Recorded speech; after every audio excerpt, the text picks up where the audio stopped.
DeathsTalker here. Another hot day, but nowhere near as hot as it was in Jerez today for the second MotoGP race of the season. Their air temperatures was pushing 38 centigrade, and the track temperature was well over 40, actually closer to 50. So you know that was definitely warm.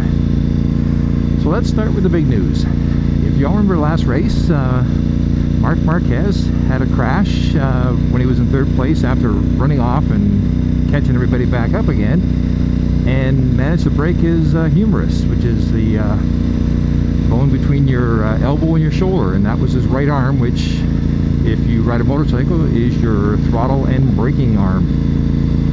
Now, the big surprise was that Marc's surgery went very well. The doctor figured he could be back in several weeks, and Marc thought his arm was feeling pretty good.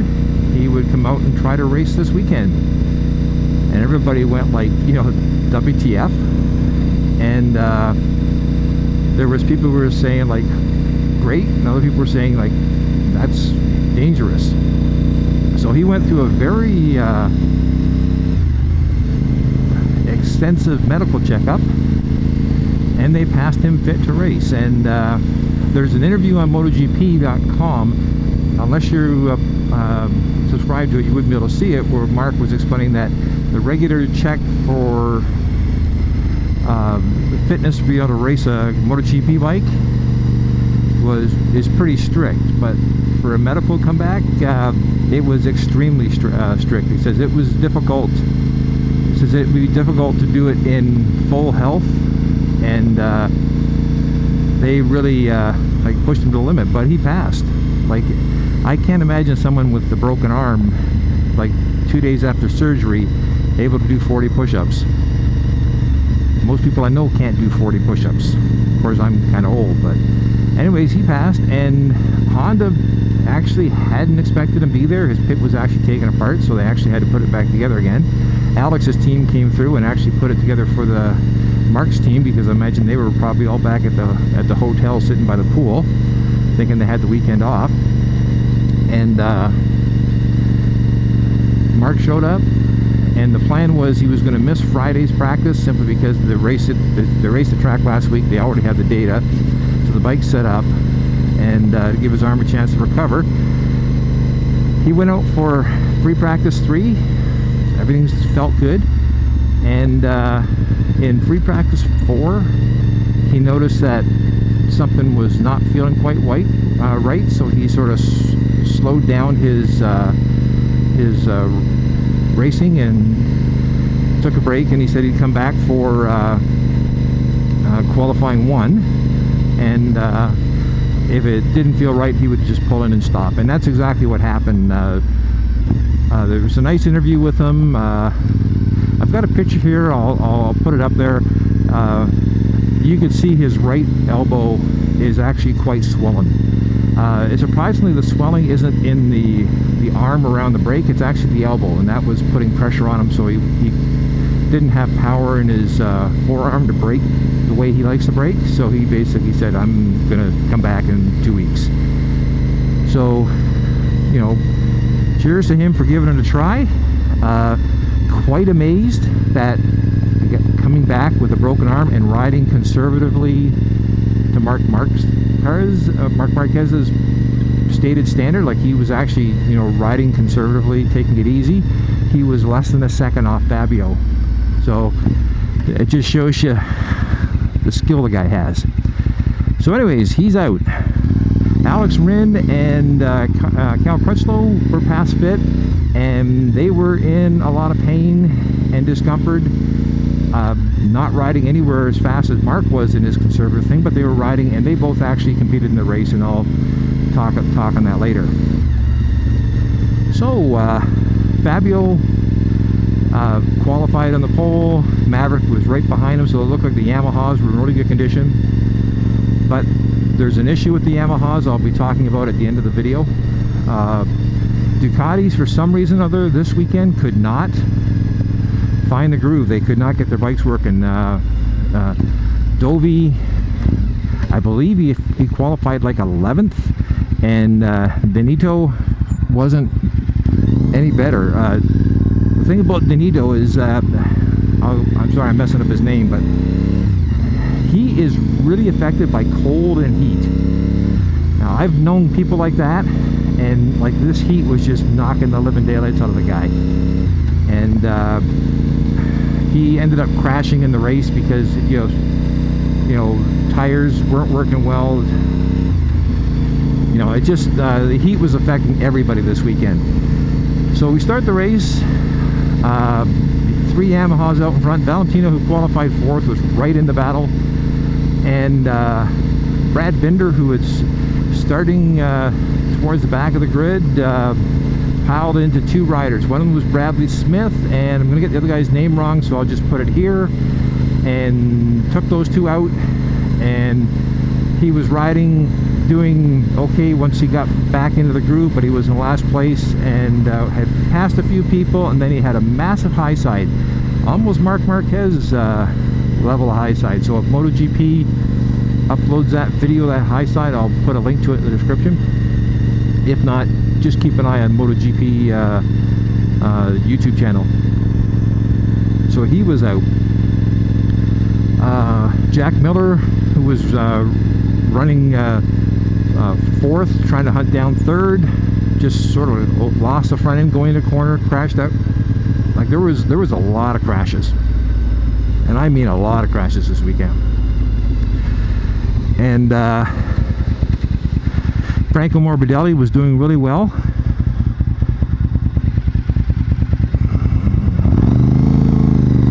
I'm just going to go here. Oh, okay, it was a green light.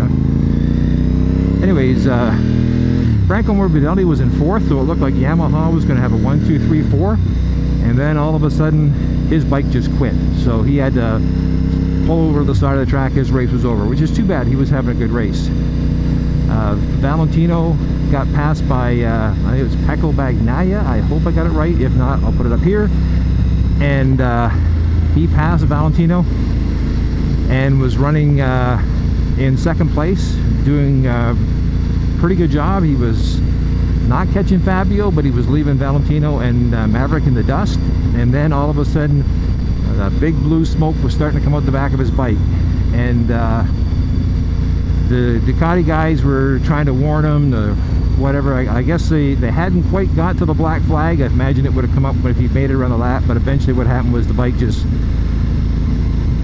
packed it in, and you know, it would have been the first podium, first, 2nd place ever in his race if he actually finished. So he was heartbroken. Valentino was doing a great job, you know, holding off Maverick for the 2nd place, and a slight mistake. Maverick got in front of him. As soon as Maverick got in front of him, he actually pulled away. Maverick was no question faster, but very few people are better on the brakes than Valentino. Now, further down the grid, you know, I believe Dovey finished 6th, which is not bad. He was going nowhere. It was sort of a race of the survivors. I think Paulo Spargo finished 7th. Alex Marquez finished 8th. He rode a very good race. His times were okay. He was closer to the leaders this time around than the last race, so he's actually learning. I believe Alex Rins finished 10th place. Now Cal Crutchlow, with a broken scaphoid, about 3/4 of the way through the race, he had to pull in because like something was either loose in the bike or his wrist was bothering him. The team then, at the time he was 14th, and the team made some adjustments and he went back out, and he actually ended up finishing 15th when that Ducati, who was in 2nd place, blew up. So Cal managed to get some points, which is really great. Alex Rins, like the team was thrilled that, you know, when you're racing with a you know, a dislocated shoulder and all the muscle and ligament damage that comes with it, just the fact that he was able to ride in these conditions and do that well was just absolutely outstanding. So that's the last race here for Jerez. Next weekend they move off, or 2 weeks from now they're moving to Brno in the Czech Republic. Now let's talk about Yamaha's engines. This is something I read on MotoGP.com this morning when I got up. Now last race Yamaha had a problem with Valentino's bike. It just stopped right about 3/4 of the way through the race. And at the time, you know, people had thought that maybe Valentino had just given up or his tires are worn out, but it actually was some sort of a problem with the engine. And of course we had Franco Morbidelli's engine just sort of quit on him right on the cross the start finish line with about 5 or 6 laps to go. So that was the second one. But reading MotoGP.com, apparently Yamaha has a serious problem with their engines. This year, because of the shortened season, the teams are only getting 5 engines as opposed to the 7 they would normally get if it was a 20 race season. And Maverick Vinales is already on a 7th engine. That is in 2 race weekends. Valentino Rossi, I think, is on his 4th. Now, Franco Morbidelli and both Fabio are on their 3rd engines. That is not good. Yamaha's got some engineering people to try to figure out what the heck is going on. Don't know if it's a fault inside the engine or some electronics can cause it. If your electronics is not working properly, you can actually blow the engine up with starving the engine of fuel or air as it's trying to run. 4 strokes can be seized. It's just not something you would normally see. And Yamaha, for the last couple seasons, the riders have been complaining about the lack of horsepower compared to Honda and Ducati.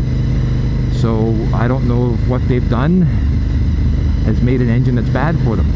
Now, why is this serious? Well, with only 5 engines available, if they pull a 6th engine out, the rider has to start from the pit lane. So that means Fabio could be on the pole the next race. If he's on his 6th engine, he's in the pit lane, which means after the last rider has gone through turn 1, he is allowed to leave. Now, Marc can start from the back and cut his way to the front if conditions are right. You've seen that before. But for someone like Fabio or even Alex, like, there's only so much you can do unless everything is working perfectly. And like, even when you watch Marc cut from the back to the front, he is you know, he was cutting through the guys from 18th to 10th fairly quickly, but as soon as you got into the top 10, it was taking a couple laps to get by people. So you eventually run out of time. But if you're in the 6th engine, you know, you could be starting from the pit lane. And if this 7th engine, I don't know what the rules are for the 7th and 8th and 9th engine, but Yamaha better fix this, or they're probably going to end up costing a Yamaha rider the chance at the championship, which is not a great way to have a 2020 year end. So anyways, that's it. Week off now for the riders and the teams to recover before they go to the Czech Republic, and then a few other races after that. So we have 2 races down and 11 to go. Hopefully it'll be a little bit cooler. DeathsStalker.